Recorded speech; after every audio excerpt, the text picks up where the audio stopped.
It was the darkest of nights when the first reports came in. A virus had spread like wildfire, turning once peaceful towns into scenes of unimaginable horror. It wasn't long before the world fell into chaos. The dead were rising, and the living were struggling to survive. In the small town of Willowbrook, a group of survivors had managed to secure an old, fortified library as their sanctuary. Emma, a young nurse, had become their de facto leader. She was tough but compassionate, and her medical knowledge made her indispensable. Inside the library, the group lived in constant fear of the undead horde that roamed the streets. They had managed to secure their fortress with barricades and traps, but supplies were running low. Desperation gnawed at them day by day. One evening, as the storm raged outside, they heard a desperate knocking on the library's heavy wooden door. Emma cautiously approached, flashlight in hand. Through the peephole, she saw a lone figure, soaked to the bone. It was Tim, a man they had once turned away when he'd tried to join their group. "Please, let me in," he screamed. "I've changed. I promise." Emma hesitated but ultimately chose compassion over caution. She opened the door and Tim staggered in, panting and drenched. He was covered in fresh wounds, but they were nothing compared to the horrors he'd endured outside. In a trembling voice, Tim recounted his harrowing journey. He had survived by sheer luck, finding temporary shelter in an abandoned gas station. There, he had met a small group of survivors who had welcomed him in. But one night, they made a fateful mistake.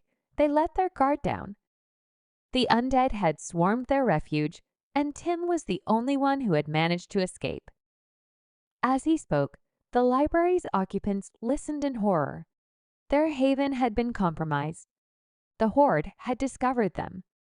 The survivors scrambled to reinforce their defenses, but it was too late. The library was soon surrounded by the relentless undead. Their moans and scratches echoed through the building, driving the survivors to the brink of madness.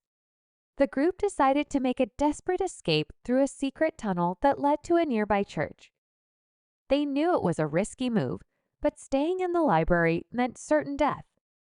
The journey through the tunnel was harrowing. The darkness was suffocating, and every noise was amplified. They moved silently, weapons at the ready, their hearts pounding with fear. When they emerged from the tunnel, they found the church in ruins, the undead having overrun it as well. They were trapped, with no place left to run. It was in that moment of despair that Emma realized that they had only one option left to make a last stand. The survivors prepared for a final, bloody battle, determined to protect their sanctuary, and, if need be, to become part of the horde that now surrounded them. As the first waves of zombies approached, the survivors fought with everything they had, their determination unwavering. The library had fallen, and so had the church, but they would not go quietly. The battle raged on through the night, in the midst of a storm that seemed to reflect the turmoil within their hearts. In the end, the library and church were silent. Their defenders turned into the very monsters they had fought so hard to keep at bay. The undead horde moved on, seeking new prey, while the rain washed away the remnants of a world that once was. The last sanctuary had fallen, its pages forever closed.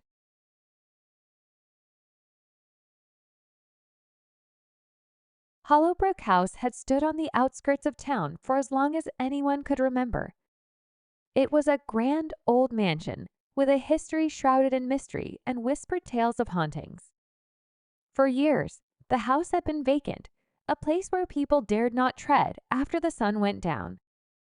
One chilly October evening, a group of friends decided to test their courage. Samantha, Mark, Lisa, and Jake, all in their early 20s, had heard the stories but dismissed them as mere legends. They ventured to Hollowbrook House with flashlights in hand, eager to prove their bravery. The house loomed in the moonlight, its windows dark and foreboding. As they stepped through the creaking front door, a chill ran down their spines. Dust danced in the air, and the floorboards groaned beneath their feet.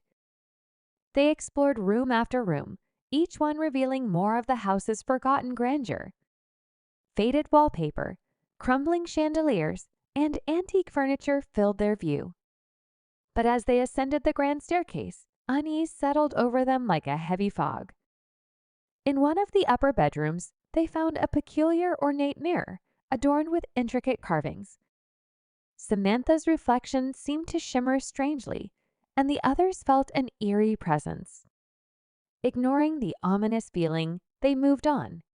The group soon realized they were not alone. Whispers echoed through the hallways, and cold drafts seemed to chase them from room to room. Shadows danced in the corners of their vision, and the air grew increasingly oppressive. As they explored the dimly lit basement, they discovered a door that led to a hidden chamber beneath the house. Inside, they found a collection of old journals and dusty, leather-bound books. These writings revealed the tragic history of the house, recounting tales of a family who had lived there long ago.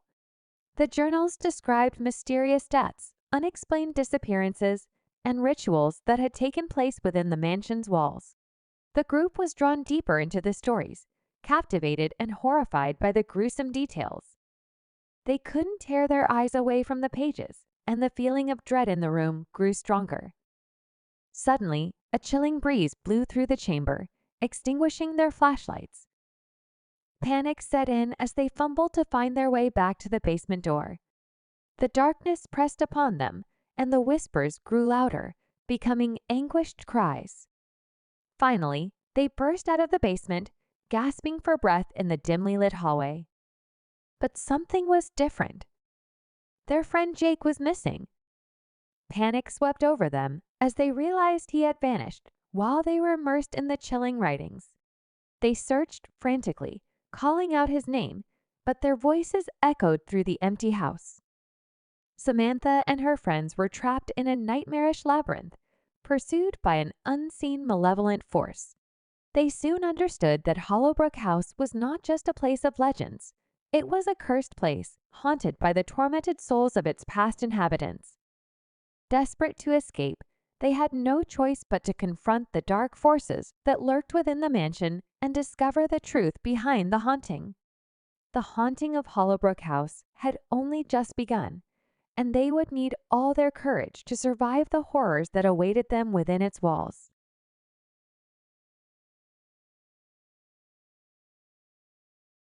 In the heart of the densest forest in a faraway kingdom, there lay a grove of trees unlike any other.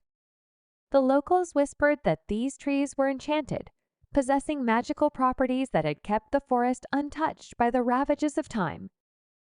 The forest had long been a source of mystery and intrigue, and it was rumored that whoever ventured into the grove of enchanted trees would have their deepest desires fulfilled.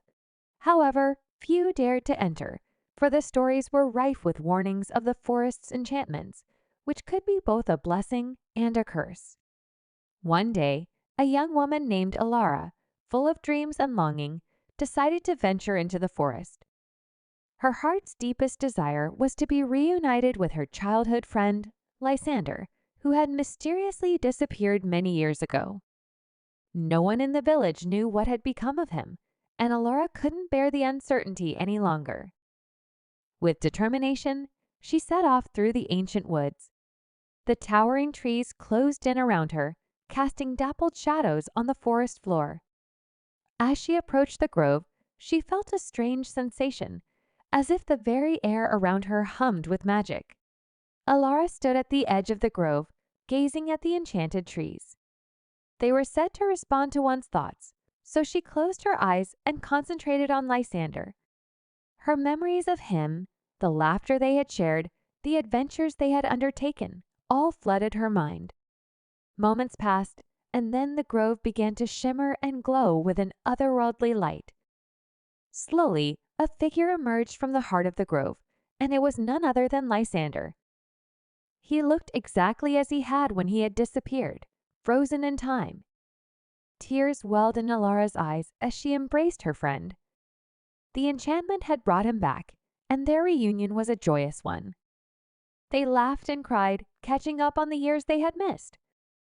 As the days turned into weeks, Alora and Lysander explored the forest together, enjoying the magic that surrounded them.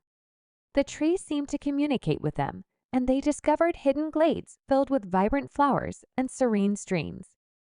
But over time, Alora noticed that something was amiss. Lysander was not as he had once been. He seemed distant, and his laughter grew hollow. He told her stories of the forest's past, of those who had entered and never left, and of the price they had paid for their deepest desires. Alora realized that the enchantment of the forest came at a cost. It kept her and Lysander trapped within its boundaries, and as the days turned into months, the enchantment began to take its toll on them. They were slowly becoming one with the forest, their bodies and minds merging with the ancient trees. Desperate to break free from the forest's hold, Alora and Lysander embarked on a perilous quest to find the source of the enchantment. They faced trials and challenges that tested their love, courage, and determination. In the end, they discovered the heart of the enchanted forest, a radiant crystal hidden within the oldest tree. With great sacrifice, they shattered the crystal, breaking the enchantment that bound them to the grove. The forest was no longer enchanted, but Alora and Lysander were finally free to leave. As they stepped out of the forest, the enchanted grove faded into the background, its mysteries and magic now lost to them forever. They had paid a steep price for their deepest desires, but in doing so, they had also found a love and a strength that would stay with them for the rest of their lives. The enchanted forest was a place of wonder and peril, where the pursuit of one's deepest desires came at a cost, but sometimes the price was worth paying.